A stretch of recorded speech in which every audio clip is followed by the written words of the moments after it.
Hi செல்லக்குட்டீஸ், இன்றைக்கி travel விளாக்ல நம்ம எங்கே வந்திருக்கோன்னா திருப்பரங்குன்றம் கோயிலுக்கு தாங்க வந்திருக்கோம். ஏன்னா நான் முருகனுக்காக மாலை போட்டிருக்கேன். ஸோ அதனால் இன்றைக்கி வந்து விரத நாள் 2வது. அதனால் திருப்பரங்குன்றம் வந்திருந்தேன். இன்றைக்கி செவ்வாய்க்கிழமை வேறையா, ஸோ அதனால் கூட்டம் அதிகமாக இருந்துச்சு. சரி, ஓகே, வெயிட் பண்ணியிருந்து சாமியை பார்த்துடலாம், அப்போ தான் விரதம் முடிக்க முடியும்னு சொல்லிட்டு நம்ம வந்து வெயிட் பண்ணிக்கிட்டு இருந்தோம். கூட்டமே நிறையாவே இருந்துச்சு கைஸ். நீங்கள் வந்து சாமியை முருகனை பார்க்க போகணும் அப்படின்னா வியாழக்கிழமையே சாமியை பார்க்குறதுங்கிறது ரொம்பவே நல்ல ஒரு விஷயம். அன்னைக்கு சாமியை பார்த்தோம்னா நம்ம நினச்சது பாதி இது நடந்த மாதிரி ஆகும். ஸோ அதனால் செவ்வாய்க்கிழமை வியாழக்கிழமை சாமியை பார்க்குறதுக்கு நல்ல நாள். ஆனால் இந்த தடவை வந்து கூட்டம் கொஞ்சம் அதிகமாகவே இருந்துச்சு. ஸோ நான் சாமியை பார்க்குறதுக்கு கிட்டத்தட்ட 1 மணி நேரத்துக்கிட்ட ஆச்சு.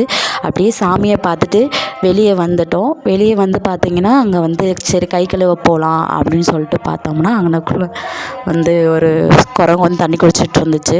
சரி, அதை டிஸ்டர்ப் பண்ண வேணாம் அப்படின்னு சொல்லிட்டு விட்டுட்டு அப்படியே நம்ம வந்து கிளம்பியாச்சு. இந்த மாதிரி டெய்லி வீடியோஸ்க்கு ட்ராவல் விலாகை சப்ஸ்கிரைப் பண்ணி வச்சுக்கோங்க, யூஸ்ஃபுல்லாக இருக்கும். நம்ம சேனலில் டெய்லி வீடியோ அப்லோட் செய்யப்படும். Thank you so much families and friends.